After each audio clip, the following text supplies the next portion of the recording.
फलटण महिला डॉक्टरच्या आत्महत्या प्रकरणातील आरोपी प्रशांत बनकरला पोलिसांकडून अटक, तर 36 तासांनंतरही दुसरा आरोपी गोपाळ बन्ने फरारच.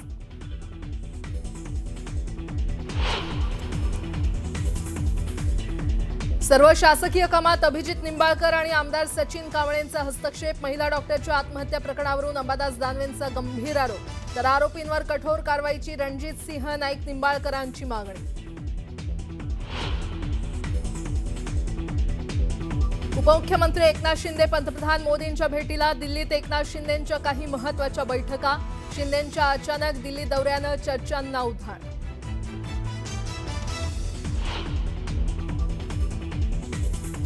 बीएमसीसाठी भाजपचं 150 प्लसचं टार्गेट. 150 जागांवर उमेदवार उतरवण्याचा भाजपचा प्रयत्न. सूत्रांची माहिती, तर महायुतीचा हा आत्मविश्वास बघून आम्हाला राजकारणातून संन्यास घ्यावा लागेल, राऊतांचं वक्तव्य.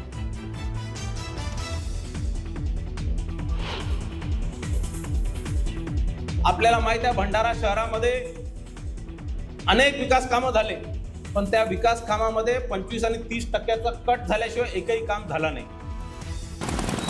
भंडारा नगर परिषदेत कोट्यवधींचा घोटाळ्याचा आरोप. 25 ते 30% कमिशन दिल्याशिवाय काम झालं नाही, परिणय फुकेंचा दावा.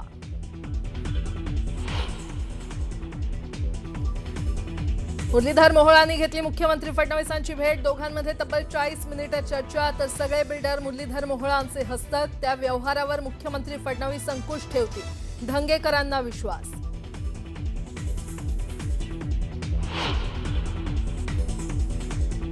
जुन्या कार्यकर्त्यांकडेही लक्ष द्या, नाहीतर जितक्या जोरात वर गेलात तितक्याच जोरात खाली यात. भाजपमधील इन्कमिंगवरून नितीन गडकरींनी टोचले कान.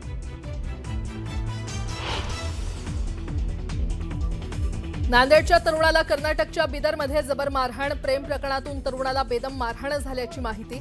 मारहाणीनंतर तरुणाचा मृत्यू.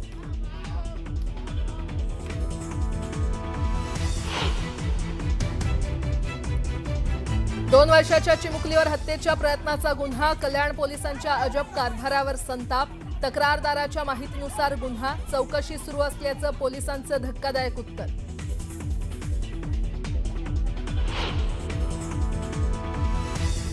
आणि नाशिक त्र्यंबकेश्वर रस्त्यावर सुरू असलेल्या एनएमआरडीएच्या कारवाईला तात्पुरती स्थगिती. स्थानिक लोकप्रतिनिधींसह साधू महंतांनी घेतली मुख्यमंत्र्यांची भेट. भेटीनंतर स्थगितीचा निर्णय.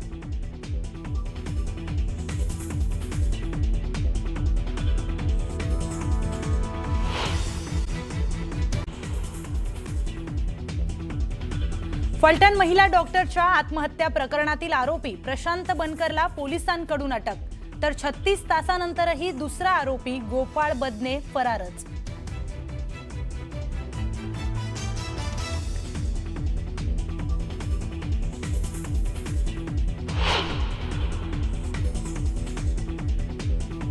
सर्व शासकीय कामात अभिजित निंबाळकर आणि आमदार सचिन कांबळेंचा हस्तक्षेप. महिला डॉक्टरच्या आत्महत्या प्रकरणावरून अंबादास दानवेंचा गंभीर आरोप, तर आरोपींवर कठोर कारवाईची रणजित नाईक निंबाळकरांची मागणी.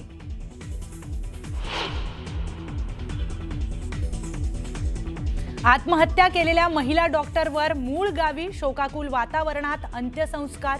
आरोपींवर कठोरात कठोर कारवाईची गावकऱ्यांची मागणी.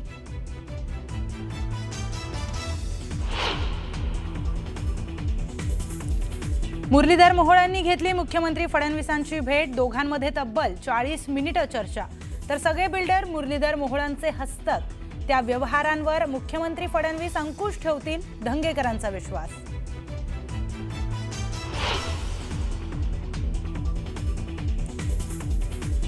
उपमुख्यमंत्री एकनाथ शिंदे पंतप्रधान मोदींच्या भेटीला. दिल्लीमध्ये एकनाथ शिंदेंच्या काही महत्त्वाच्या बैठका.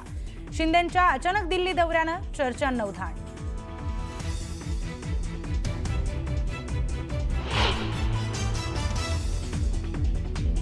बीएमसीसाठी भाजपचं 150 प्लसचं टार्गेट. 150 जागांवर उमेदवार उतरवण्याचा भाजपचा प्रयत्न. सूत्रांची माहिती, तर महायुतीचा हा आत्मविश्वास बघून आम्हाला राजकारणातून संन्यास घ्यावा लागेल, राऊतांचं वक्तव्य.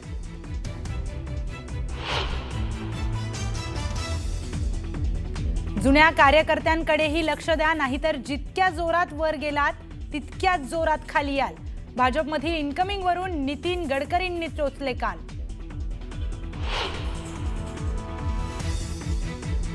नाशिक त्र्यंबकेश्वर रस्त्यावर सुरू असलेल्या NMRDAच्या कारवाईला तात्पुरती स्थगिती. स्थानिक लोकप्रतिनिधींसह साधू महंतांनी घेतली मुख्यमंत्र्यांची भेट. भेटीनंतर स्थगितीचा निर्णय.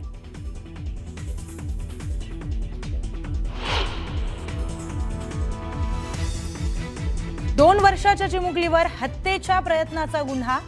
कल्याण पोलिसांच्या अजब कारभारावर संताप. तक्रारदाराच्या माहितीनुसार गुन्हा चौकशी सुरू असल्याचं पोलिसांचं उत्तर.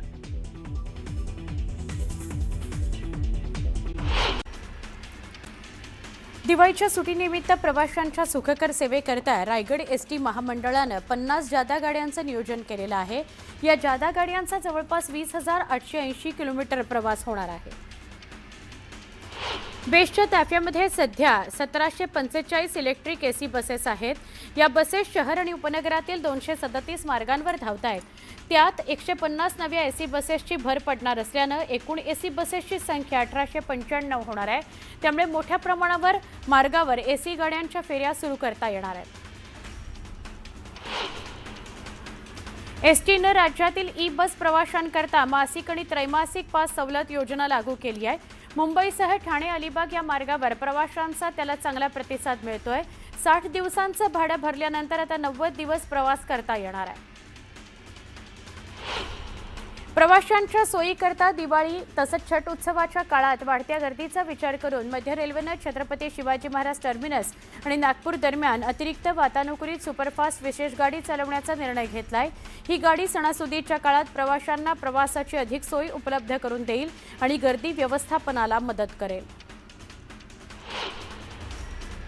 मध्य रेल्वेच्या मुंबई विभागात विविध अभियांत्रिकी आणि देखभालीच्या कामांकरता रविवारी मेगा ब्लॉक तर पश्चिम रेल्वेवर शनिवारी रात्रकालीन ब्लॉक घेण्यात येणार आहे. मात्र पश्चिम रेल्वेवर रविवारी कोणताही ब्लॉक नसेल.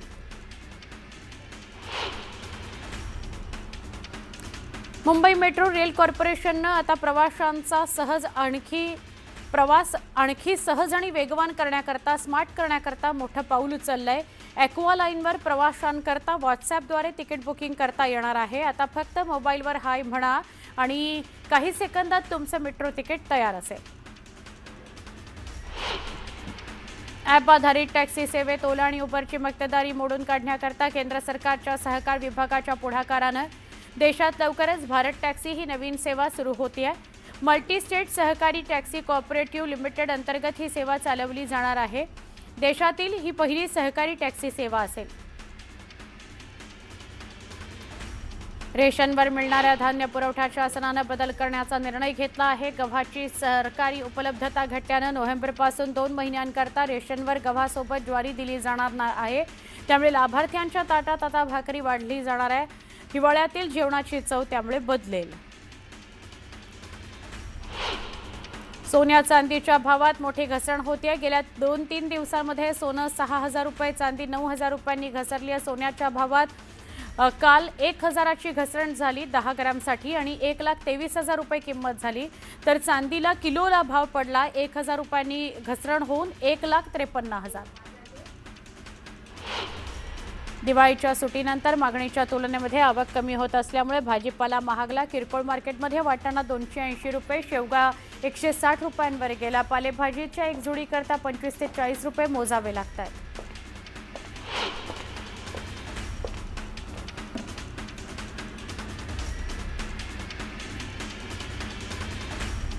भारताच्या समृद्ध जैविक वारशाचं जतन करण्यासोबतच त्याचा फायदा स्थानिकांना मिळावा याकरता राष्ट्रीय जैवविविधता प्राधिकरणानं उत्तर प्रदेश आणि महाराष्ट्राला जैवविविधता संवर्धनाकरता 1,36,00,000 रुपयांचा निधी जारी केलाय.